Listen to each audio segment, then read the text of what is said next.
Y ahora tenemos que platicar de Megalópolis, la nueva película de Francis Ford Coppola, que ha sido sumamente sonada por un montón de cosas, tanto por su precio, por cómo le está yendo en taquilla, por cómo le fue en críticas, todo el dinero que se gastó, quién le hizo, etcétera, etcétera, etcétera. Y es lo primero que tenemos que hablar de esta cinta antes de hablar de la cinta. Es una película que no funciona sin su contexto, sin saber el contexto. Para los entendidos sabemos quién es Francis Ford Coppola, para los que no, vamos a hacer unas cuantas menciones nada más. Sabemos que él es el que hizo El Padrino y aparte ha hecho películas como Apocalypse Now y Drácula y ha ganado 5 Oscars durante toda su carrera. Con todo esto dicho, vamos a hablar de cómo no podemos entender esta producción por separado, sin entender qué está detrás. Es una película que tiene 40 años en la cabeza de Francis Ford Coppola. Es una crítica a la sociedad americana, un retrato a la decadencia de la sociedad norteamericana y que aparte está basado en una historia real de la conjuración de Catalina, que es más bien el principio del final de la República Romana, más o menos por ahí del 63 a.C., pero que lo hace de una manera diferente, adaptándolo a los tiempos modernos. Si pensamos que lo empezó a pensar hace 40 años, quiere decir que la crítica que tenía en ese momento y la decadencia y la destrucción de Estados Unidos que veía era de hace 40 años. Tuvo que adaptarla ahora al 2024. Con eso entendido, también hay que mencionar que esta película costó $120 millones. $120 millones pagados por él y por su productora. No hay ninguna productora aquí entrometida, no está Warner, no está nadie. No hay nadie más que él que tuvo que empeñar sus viñedos para hacer esta película. Ok.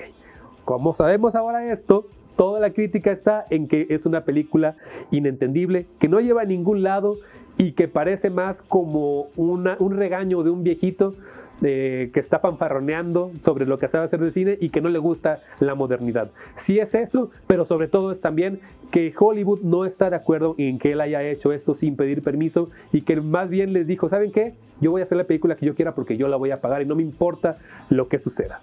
Ahora sí, vamos con una rápida sinopsis. Megalópolis nos cuenta la historia de César Catalina, un genio arquitecto que busca reconstruir la ciudad de Nueva York luego de su destrucción física y moral. Todo al hacer uso de una sustancia llamada megalón. Sus planes y deseos se verán frustrados cuando Franklin Cicero, alcalde de la ciudad, lucha por mantener el status quo de las cosas y la familia de César danza entre la ambición y el poder. Sí, este es un guión que habla de muchas cosas, que puede ser como una pequeña anécdota, pero que hay que ser sinceros, son ideas sueltas, son inconexas. Todo el guión es inconexo. ¿Por qué es así? Porque Francis Ford Coppola probablemente esté cansado de un cine más lineal. Él quiere saber cómo sería el cine si hubiera evolucionado de una manera distinta. Y es lo que intenta hacer con esta película, que sí, habla como la decadencia de Estados Unidos y cómo probablemente llega a autodestruirse este mundo capitalista que está tal cual fraguado por Estados Unidos. Sin hacer mucho alarde de que tienes que entender el cine para entender la película, sí salta de idea en idea y no es una crítica con cohesión, pero sí tiene diálogos ciertamente complejos que no necesariamente son entendidos a la primera y que no parecen tan obvios, que más bien no son obvios, al contrario, son muy rebuscados y que parecen no tener sentido hasta que entiendes todo el contexto que tiene la cinta. Es cuando el guión empieza a tomar un poco más de forma.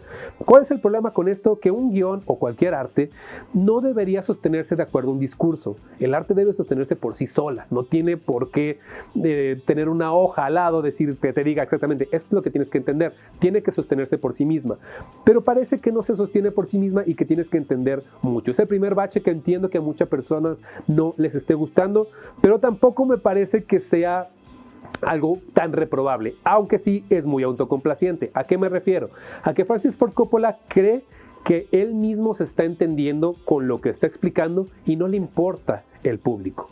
Está bien, él la pagó, él puso su dinero y dijo voy a perder dinero con esto, se vale completamente, pero no es disfrutable. Paréntesis, en la sala de cine que yo entré a ver esta película, entramos 8 personas en total, terminamos 3 y una persona estaba dormida.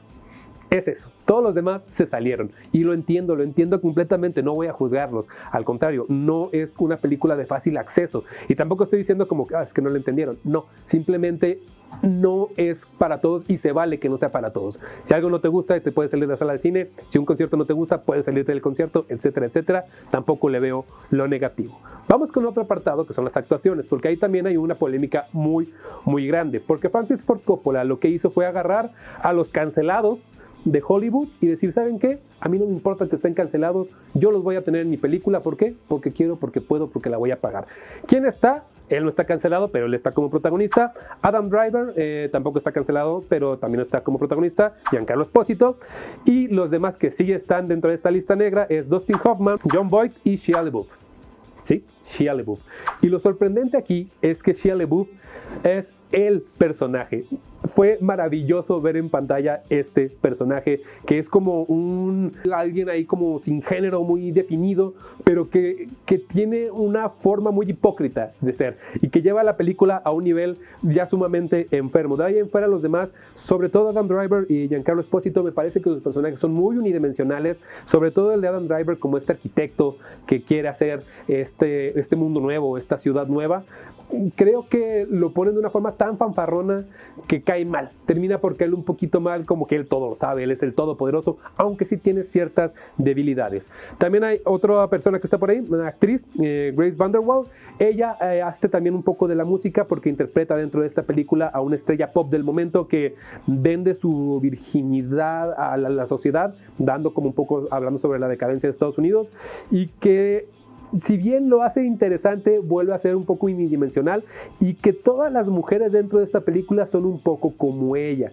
Parece que solo son el escape afectivo de los hombres dentro de la cinta. Tal vez también esto es algo muy criticable dentro de la película y por ahí es que no le está yendo tan bien. Vámonos con la fotografía, porque está hecho por Mihai Malmagir Jr., que ha hecho películas ya con Francis Ford Coppola, hizo teatro, hizo Twix, y aparte, si quieren recordarlo por algo un poco más pop, Jojo Rabbit. Estuvo en Jojo Rabbit. ¿Por qué la fotografía puede ser un poco criticable? Porque los 120 millones de dólares no se ven en pantalla en cuanto a los efectos especiales, ni los movimientos de cámara, ni los encuadres, ni los armados, ni nada. Se ve un poco plástico, pero puedo llegar a entenderlo, que así se lo pidió Francis Ford Coppola. Tampoco me parece tan reprobable, solamente me parece un poco flojo.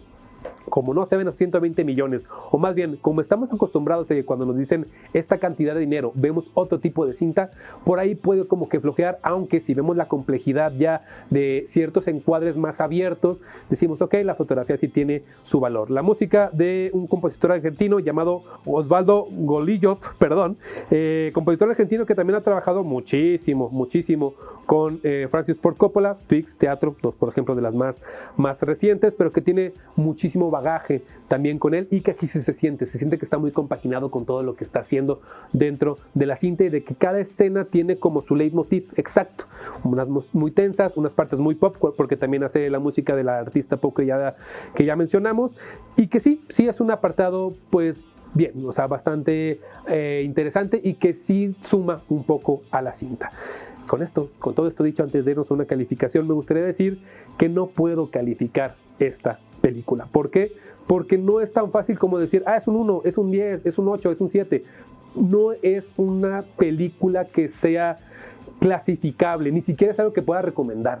Si me dicen, ¿me recomiendas verla? ¿Sabes qué? No sé, dependería mucho de que te guste mucho el cine, o de que no, o de que tal vez lo vayas a ver como muy sangrón, o que tengas la mente abierta para verla. Pero sí me obligan a dar una calificación. Para mí esto es un 7, no es reprobado por ningún momento, me entretuve de principio a fin durante toda la cinta, vi un legado de Francis Ford Coppola en el cine, y tal vez hice un poco sangrón decirlo, pero creo que está un poquito más allá y te exige, al público le exige un poco más de atención.